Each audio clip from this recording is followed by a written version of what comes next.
Allahu Akbar, Allahu Akbar, Allahu Akbar, Allahu Akbar. Asyhadu an la ilaha illallah. Asyhadu an la ilaha illallah.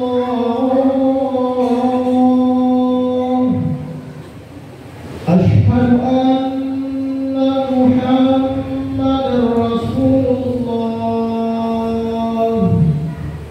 Asyhadu anna Muhammadar Rasulullah.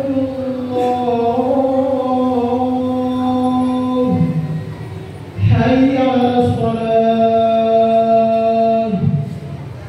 Hayya 'alas shalah. Hayya 'alal falah. Hayya 'alal falah. Allahu Akbar, Allahu Akbar. La ilaha illallah.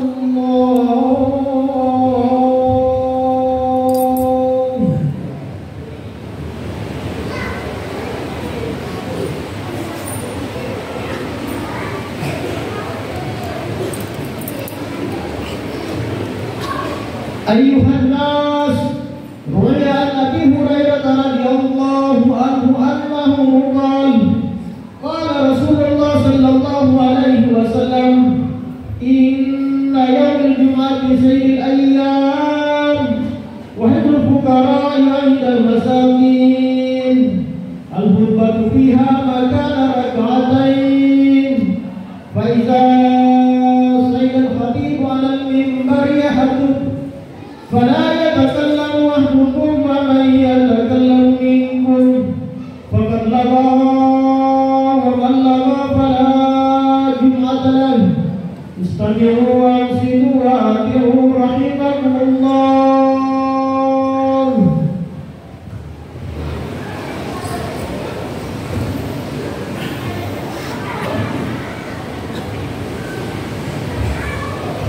إن الحمد لله نحمده ونستعينه ونستغفره ونعوذ بالله من شرور أنفسنا ومن سيئات أعمالنا.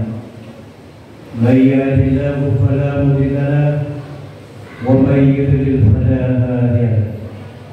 أشهد أن لا إله إلا الله وحده لا شريك له وأشهد أن محمدا عبده ورسوله لا نبي بعده.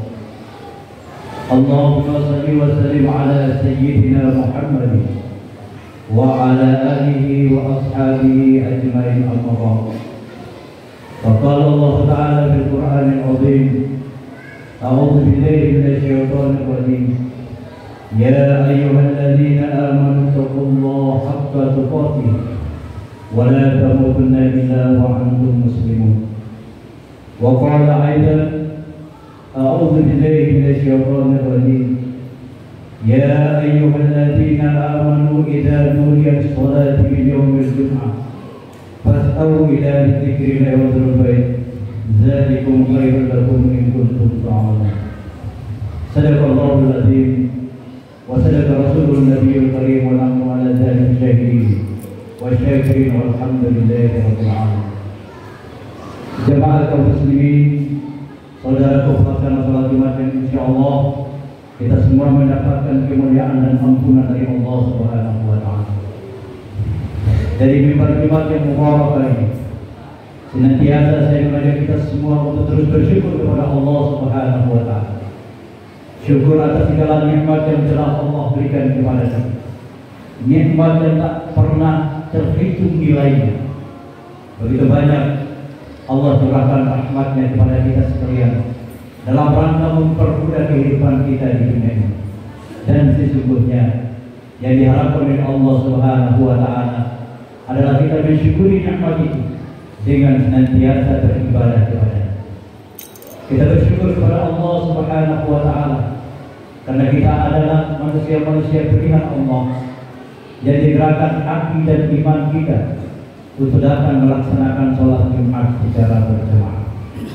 Banyak saudara-saudara kita yang tidak memiliki hambatan apapun, hajatan apapun, tetapi karena panggilan imannya tidak digerakkan oleh Allah Subhanahu wa Ta'ala, sehingga ia pun enggan untuk datang melaksanakan sholat Jumat secara berjamaah bersama dengan kita. Bersyukur kepada Allah Subhanahu wa Ta'ala, terus-menerus Allah memberikan kita kemudahan untuk beribadah kepada-Nya. Bukan baru saja, sebenarnya Allah Subhanahu wa Ta'ala memberikan kita keistimewaan untuk melaksanakan seluruh rangkaian dalam bulan suci Ramadan dengan ganjaran pahala yang amat luar biasa besarnya. Mudah-mudahan seluruh amalan-amalan di bulan Ramadan itu diterima oleh Allah Subhanahu wa Ta'ala. Terlepas daripada melaksanakan ibadah di bulan suci Ramadan, Allah juga melalui Rasul yang mensunahkan kepada kita untuk melaksanakan puasa sunnah 6 hari di bulan Syawal, yang kemudian nilainya sama dengan kita melaksanakan puasa sedekah. Itu semua adalah kemudahan yang Allah berikan kepada kita untuk mendapatkan rahmat. Tidak terlepas daripada itu, insya Allah beberapa hari ke depan umat Islam akan melaksanakan salah satu rangkaian daripada rukun Islam itu sendiri bagi orang-orang yang mendapatkan kelebihan dan kemampuan yang telah Allah gerakan hatinya untuk dapat melaksanakan ibadah di tanah suci Mekah Al-Mukarramah, yakni melaksanakan ibadah haji. Sungguh luar biasa Allah Subhanahu wa Ta'ala memberikan ujian kepada kita.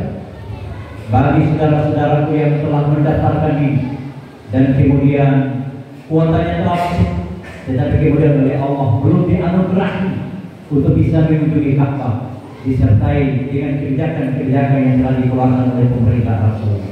Insya Allah kita harapkan 2 tahun tertunda pelaksanaan ibadah haji, dan tahun ini akan dimulai, dan di tahun depan insya Allah kuota haji tetap terpenuhi sebagaimana yang telah berlaku di tahun-tahun sebelumnya. Jamaah kaum muslimin, pelaksanaan sholat Jumat yang dirahmati oleh Allah Subhanahu wa Ta'ala, kita bersalawat kepada Nabi Allah Muhammad sallallahu alaihi wasallam. Mudah-mudahan di akhir zaman yang penuh dengan godaan ini, berbagai macam peristiwa terjadi di sekeliling kita, bahkan terhadap diri kita. Kita berjuang untuk memperbaiki keimanan kita, karena iman itu tidak instan datang begitu saja, tetapi harus melalui proses dan kerja keras kita. Insya Allah dengan tekad yang kuat, dengan komitmen yang kuat, dengan terus tekun belajar, kita perbaiki keimanan kita agar kita memiliki kualitas keimanan di hadapan Allah Subhanahu wa Ta'ala.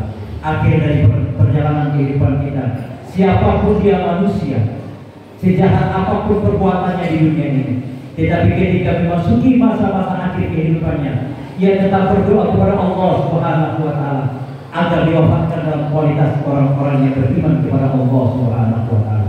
Mudah-mudahan dia demikian. Rasulullah Shallallahu Alaihi Wasallam berkenaan memberikan syafaatnya kepada kita. Jemaah kaum muslimin rahimakumullah, kembali kepada refleksi sejarah ketika Allah Subhanahu wa Ta'ala memerintahkan Nabi Allah Ismail untuk memperbaiki Ka'bah, membangun kembali Ka'bah dari runtuhan-runtuhan akibat dari terjadi banjir di zaman itu. Kemudian setelah itu Allah Subhanahu wa Ta'ala memerintahkan kepada Nabi Ibrahim untuk menyuruh umat melaksanakan ibadah haji. Jemaah kaum muslimin rahimakumullah, dari titik itulah perintah pelaksanaan ibadah haji itu dimulai di masa Nabi Allah Ibrahim alaihissalam bersama putranya Ismail. Allah Subhanahu wa Ta'ala menegaskan di dalam Al-Quran, A'udzu billahi minasyaitonir rajim. Wa idh yarfa'u Ibrahimul qawa'ida minal baiti wa Ismail Rabbana taqabbal minna innaka antas samiul alim. Allah menjelaskan kepada kita, dan ingatlah ketika Ibrahim mendidikkan dasar-dasar fondasi Baitullah bersama Ismail, seraya berdoa kepada Allah, ya Tuhan kami, terimalah amalan kami, sesungguhnya Engkau Maha mendengar lagi Maha mengetahui. Quran surat Al-Baqarah ayat 127. Jemaah kaum muslimin rahimakumullah, menurut Abbas radhiyallahu anhu, beliau menceritakan setelah Nabi Allah Ibrahim alaihissalam membangun kembali Ka'bah, lalu kemudian Allah menyuruhnya untuk menyuruh kepada manusia melaksanakan ibadah haji. Lalu kemudian Nabi kembali bertanya kepada Allah Subhanahu wa taala, "Ya Allah, apakah seruanku ini dapat didengar oleh manusia?" Kata Allah Subhanahu wa taala, "Tugasmu adalah menyuruhkan umat untuk melaksanakan ibadah haji, dan kamilah yang kemudian akan menggerakkan manusia untuk mengunjungi Ka'bah tersebut."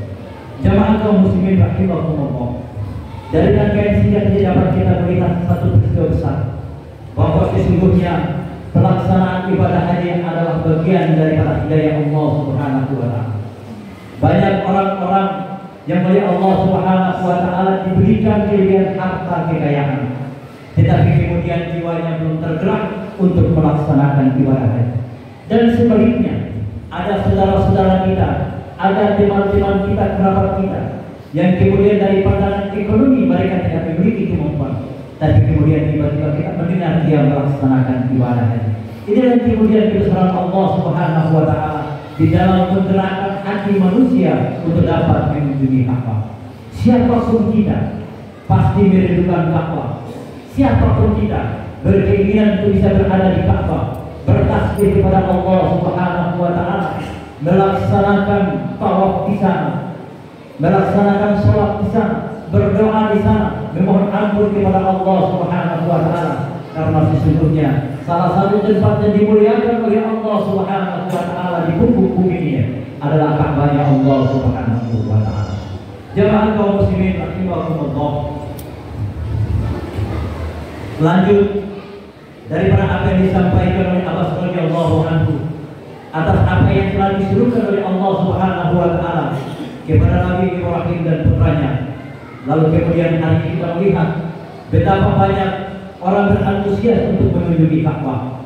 Bahkan ada teknik dan cara-cara yang non-verbal bisa digunakan oleh seseorang untuk dapat memenuhi panggilan Allah Subhanahu wa taala untuk mengunjungi Ka'bah.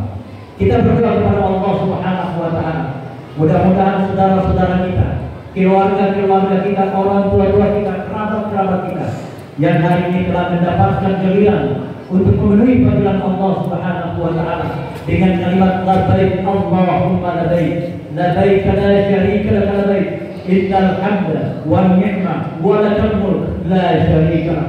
Senantiasa mereka memiliki kemampuan dan kemudian mereka memiliki kesehatan untuk dapat melaksanakan seluruh rangkaian ibadah yang telah Allah tetapkan kepada kita sekalian. Jemaah kaum muslimin rahimakumullah, perkara haji adalah perkara yang berkaitan dengan persoalan keislaman kita. Maka segala sesuatu yang berkaitan dengan hukum-hukum haji tidaklah menjadi kewajiban bagi keluarga-keluarga kita yang telah terdaftar atau terpanggil untuk menunaikan ibadah haji, tetapi kita berkewajiban untuk mempelajarinya. Karena dengan mengetahui pengetahuan tentang haji, mengetahui tentang ilmu berkaitan dengan haji, insya Allah Allah akan mempermudah rezeki kita dan menggerakkan hati kita untuk bisa injak di tanah suci Mekah Al-Mukarramah. Jemaah kaum muslimin rahimakumullah, Allah Subhanahu wa taala menjelaskan kepada kita dalam Al-Qur'an surat Al-Hajj ayat 27. A'udzu billahi minasyaitonir rajim. Wa'atim bin nasi bil hajji ya'tuka rijalan wa 'ala kulli dhamir yatin kulli fadlin 'aqib.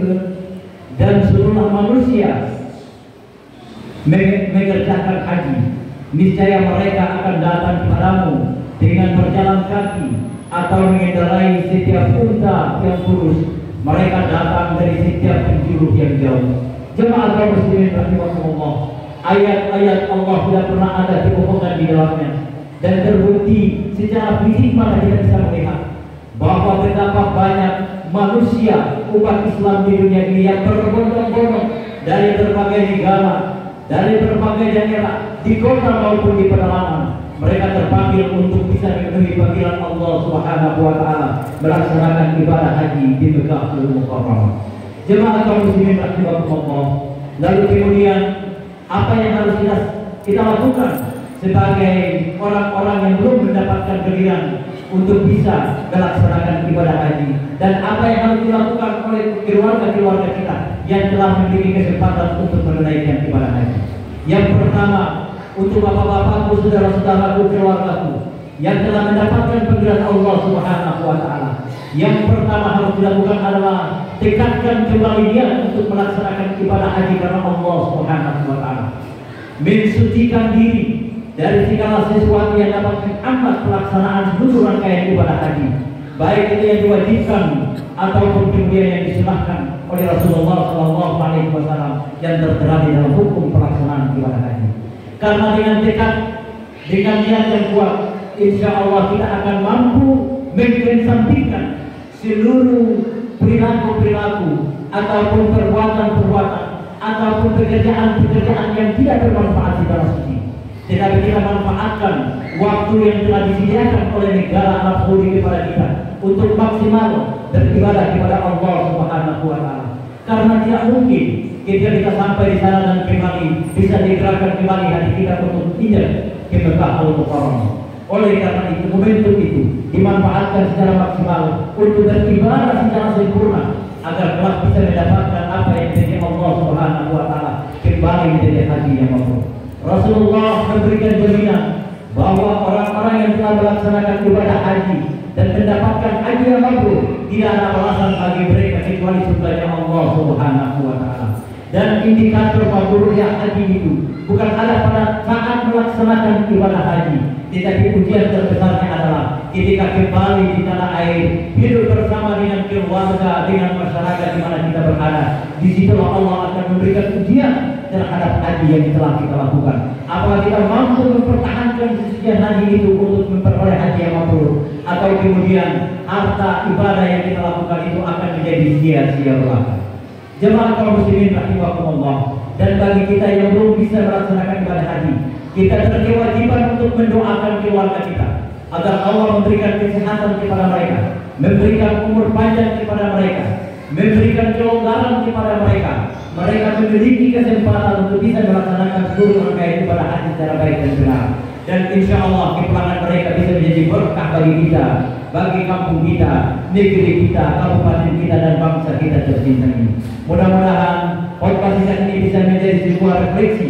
Insya Allah Allah memberikan rahmat dan rezeki kepada kita agar kita yang belum tergerak hatinya untuk melaksanakan ibadah haji dapat bisa melaksanakannya karena atas izin Allah Subhanahu wa taala. Barakallahu li wa lakum fil Qur'anil azim wa nafa'ani bima fihi minal ayati wal dzikril hakim wa taqabbal minni wa minkum tilawatahu innahu huwal ghafurur rahim. Allah